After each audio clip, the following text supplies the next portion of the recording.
Mana ko'ringlar. Sizlarga ham nasib qilsin. Kelinglar, shu firmada qildiringlar dokumentinglarni.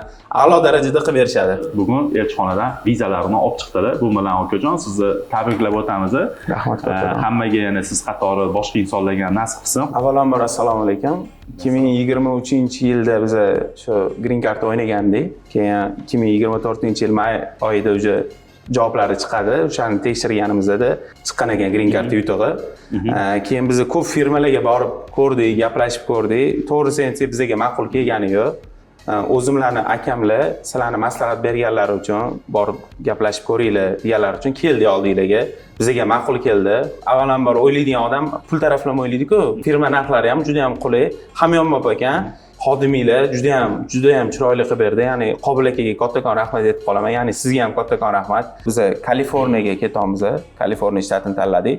Xo'p, akajon, qarang, boshqa bir insonlarga tavsiya qilgan bo'larmidingiz bizani kompaniyani, xizmatlarni? May oyida green card yutuvlari chiqadi. Ko'pchilik kompaniya tanlashda ikkilanadi. Avvalambor green card o'ynagan odamlarga omad tilayman. Avvalambor hammaga viza nasib qilsin.